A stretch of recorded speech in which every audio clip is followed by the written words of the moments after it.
और भारी संख्या में भारत माता के अमर सपूतों के प्रति नमन करने के लिए उपस्थित सभी मेरे बहन और भाइयों, मैं सबसे पहले देश के प्रथम स्वातंत्र्य समर की अमर सेनानी शहीद वीरांगना उदा देवी पासी की स्मृतियों को नमन करते हुए आज उनके शहादत दिवस पर प्रदेश सरकार और प्रदेशवासियों की ओर से उन्हें विनम्र श्रद्धांजलि अर्पित करते हुए आज के समारोह के मुख्य अतिथि केंद्रीय रक्षा मंत्री आदरणीय राजनाथ सिंह जी का हृदय से स्वागत करता हूं, अभिनंदन करता हूं और आप सबका भी मैं हृदय से अभिनंदन करता हूं। बहनों और भाइयों, भारत की स्वाधीनता को प्राप्त करने के लिए इस प्रकार के वीरों और वीरांगनाओं का जो योगदान रहा है वह अविस्मरणीय रहा है। और लखनऊ की भूमि तो इस मामले में अनोखी है। याद करिए 1857 की प्रथम स्वतंत्र समर, उसका केंद्र बिंदु उत्तर प्रदेश ही था। शहीद मंगल पांडे ने उसकी हुंकार भरी थी बैरकपुर में। मेरठ में धन सिंह कोतवाल ने उसको आगे बढ़ाने का काम किया था। झांसी में महारानी लक्ष्मीबाई प्रथम स्वतंत्र समर की अमर योद्धा के रूप में उसे नेतृत्व दे रही थी। बिठूर में त्यात्या टोपे उस लहर को मजबूती प्रदान कर रहे थे। लखनऊ में बेगम हजरत महल उसको नई ऊंचाइयां देकर के वीरांगना उदा देवी पासी जैसे अमर सेनानियों के साथ मिलकर के विदेशी फिरंगियों को भगाने के लिए जिस प्रथम स्वातंत्र्य समर को आगे बढ़ाए थे, उस प्रथम स्वातंत्र्य समर की अमर योद्धा के रूप में वीरांगना उदा देवी का स्मरण हम सब करते हैं। वह न केवल नारी जाति के लिए बल्कि हर हिंदुस्तानी के लिए एक प्रेरणा है, एक प्रेरणा है। इसलिए इस अवसर पर मैं उनकी स्मृतियों को नमन करता हूं। बहनों और भाइयों, उन्होंने विदेशी हुकूमत की चूलों को हिलाने के लिए और उनके अत्याचार का जवाब देने के लिए कहते हैं कि 16 नवंबर 1857 को लखनऊ के सिकंदराबाद बाग में पीपल के वृक्ष पर चढ़कर उन्होंने 36 अंग्रेज सैनिकों को ढेर करने का काम किया था और उनका नाम भारत के इतिहास में अमर हुआ है। यानी वीरांगना उदा देवी का यह बलिदान हमें इस बात की प्रेरणा देता है कि अन्याय बड़ा हो, क्रोध उससे भी बड़ा होना चाहिए। और ये प्रतिरोध उन्होंने उस समय देश के क्रांतिकारियों और देश के युवाओं को इस अन्याय के खिलाफ लड़ने के लिए उन्होंने पूरी प्रतिबद्धता के साथ उस समय अपना योगदान दिया। बहनों और भाइयों, उत्तर प्रदेश में डबल इंजन की सरकार है। आदरणीय प्रधानमंत्री नरेंद्र मोदी जी के मार्गदर्शन में विरासत के सम्मान की बात जब होती है तो विरासत के सम्मान की बात अगर काशी में काशी विश्वनाथ धाम और अयोध्या में श्री राम जन्मभूमि पर भगवान राम के भव्य मंदिर के निर्माण का है, तो लखनऊ में महाराजा बिजली पासी किला के पास उसके सुंदरीकरण के कार्य के साथ ही लाइट एंड साउंड का कार्यक्रम भी ये डबल इंजन की सरकार ने ही, भारतीय जनता पार्टी की ही सरकारों ने उस कार्यक्रम को आगे बढ़ाया। ये मेरा सौभाग्य है महाराजा बिजली पासी किला में वहां के कार्यक्रमों में उस समय के सांसद और पूर्व केंद्रीय मंत्री श्री कौशल किशोर जी के साथ मुझे वहां जाने का अवसर प्राप्त हुआ था। आज हमारी सरकार ने वहां पे लाइट एंड साउंड का भी कार्यक्रम स्वीकृत कर दिया है, जिससे इस क्षेत्र के उन सभी योद्धाओं को जिन्होंने महाराजा लाखन पासी, महाराजा सातन पासी, महाराजा बिजली पासी, महाराजा चीता पासी और राजा गंगा वक्स रावत और बीरा पासी के इतिहास को वर्तमान पीढ़ी जान सके और उससे प्रेरणा प्राप्त कर सके, इसलिए लाइट एंड साउंड के कार्यक्रम को भी वहां पर स्वीकृति देकर के उसको प्रारंभ करके इनके पुराने किलों को पुनरुद्धार करने के साथ ही वहां पर उसको और अच्छे ढंग से कैसे हम नौजवानों को और वर्तमान पीढ़ी को एक प्रेरणा का केंद्र बिंदु बना सकते हैं, इसके लिए सरकार ने अपने स्तर पर कार्रवाई प्रारंभ की है और इसके लिए हम लोगों ने इस कार्यक्रम को आगे बढ़ाया है। बहनों और भाइयों, यही नहीं, प्रदेश सरकार ने इस पूरे अभियान को हर क्रांतिकारी के, हर बलिदानी के, भारत माता के उस हर सपूत के योगदान को पाठ्यक्रम का हिस्सा भी बनाया है। आप देखते होंगे, अगर आप बेसिक शिक्षा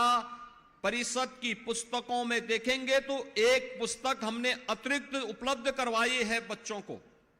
और वह पुस्तक स्थानीय स्तर पर, जनपद स्तर पर, रीजनल स्तर पर और प्रदेश स्तर पर उन पाठ्यक्रमों का हिस्सा अलग अलग कक्षाओं में हम लोगों ने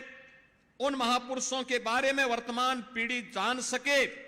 इस कार्यक्रम को आगे बढ़ाने का काम किया है। मुझे बताते हुए प्रसन्नता है, हमारी सरकार ने प्रदेश में गठन होने के बाद 3 नई पीएसी की बटालियन गठित की। महिला बटालियन का नामकरण पहले तो हम लोगों ने प्रदेश में, उत्तर प्रदेश पुलिस बल में हम लोगों ने अब तक 2,19,000 पुलिस की भर्ती पिछले 8 वर्ष में की है, और इसमें अनिवार्य रूप से व्यवस्था की है कि 20% महिलाएं भर्ती हों, और 3 पीएससी की महिला बटालियन का गठन किया। इन्हें तीनों को 1857 की उन महान वीरांगनाओं के नाम पर लखनऊ में पीएससी की जो बटालियन स्थापित हो रही है, उस बटालियन का नाम हमने वीरांगना उदा देवी के नाम पर ही रखा है, और वहां पर हमारी सरकार उनके आदमकद प्रतिमा की स्थापना का कार्य भी कर रही है। गोरखपुर में जो महिला बटालियन गठित हो रही है, उसको वीरांगना झलकारी बाई कोड़ी के नाम पर, और बदायूं में जो बटालियन गठित हो रही है, उस बटालियन का नाम रखा है वीरांगना अवंती बाई लोधी के नाम पर। ये तीनों वीरांगनाएं जिन्होंने देश की आजादी की लड़ाई में नारी शक्ति के पराक्रम को, शौर्य को फिरंगियों के सामने प्रस्तुत करके उन्हें धूल चटाने का काम किया था, यह कार्य इस दिशा में सरकार ने आगे बढ़ाया है। इसके क्योंकि ये समाज, लेकिन क्रांति की हुंकार भरने के नाते उन्हें समाज की मुख्य धारा से काटने के लिए विदेशी हुकूमत ने उन्हें अलग थलग करके रख दिया था। परिणाम क्या था? समाज की मुख्य धारा से कटा हुआ कोई भी जाति पिछड़ जाती है, और यही स्थिति पासी समाज के साथ, हमारे अनुसूचित समाज के साथ हुआ। आज ये डबल इंजन की सरकार इस दिशा में कार्य कर रही है। लखनऊ में हमारी सरकार के द्वारा बाबा साहब डॉक्टर भीमराव अंबेडकर जी का एक स्मारक और सांस्कृतिक केंद्र के निर्माण का कार्य युद्ध स्तर पर चल रहा है, जिसमें अनुसूचित जाति से जुड़े हुए छात्रों को शोध करने के साथ साथ उच्च शिक्षा के लिए हम लोग वहां पर स्कॉलरशिप की व्यवस्था भी करने जा रहे हैं। 62 जनपदों में 109 सर्वोदय विद्यालय की स्थापना का कार्य भी हमारा या तो संपन्न हो चुका है या उन कार्यों को हम लोग मजबूती के साथ आगे बढ़ाए हैं, जहां पे आश्रम पद्धति विद्यालय के माध्यम से छात्र छात्राओं को रहने उनकी सारी व्यवस्था वहां पे सरकार के स्तर पर प्रारंभ की गई है। इसके साथ ही 18 जनपदों में 18 अटल आवासीय विद्यालय,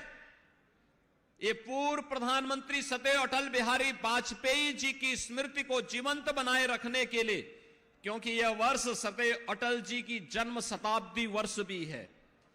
और अटल जी की स्मृतियों को जीवंत बनाए रखने के लिए 18 कमिश्नरी मुख्यालयों पे 18 अटल आवासीय विद्यालयों का निर्माण किया गया है और अटल आवासीय विद्यालय के माध्यम से श्रमिकों के बच्चों को या कोविड कालखंड में जो बच्चे निराश्रित हो गए थे, उन बच्चों को ला करके वहां पे उनके रहने खाने और आधुनिक शिक्षा की पूरी व्यवस्था वहां पर उन बच्चों की गई है और यह कार्य यहां पर है। प्रदेश सरकार ने अनुसूचित जाति छात्रावास में पूर्व दशम छात्र के 32,49,800 से अधिक छात्रों को स्कॉलरशिप वर्तमान में हम दे रहे हैं और दशमोत्तर में लगभग 90 लाख छात्र छात्राओं को 9,600 करोड़ रुपए से अधिक की धनराशि हम लोग इस दिशा से स्कॉलरशिप के लिए उपलब्ध करवा रहे हैं। अनुसूचित जाति अभ्युदय योजना के अंतर्गत हर जनपद में प्रतियोगी परीक्षाओं के लिए फिजिकली भी और वर्चुअली भी कोचिंग की सुविधा सरकार उपलब्ध करवाने का कार्य कर रही है। इसके साथ ही प्रदेश सरकार ने अनुसूचित जाति जनजाति के सम्मान, उनकी सुरक्षा और उनके स्वावलंबन के लिए पूरी प्रतिबद्धता के साथ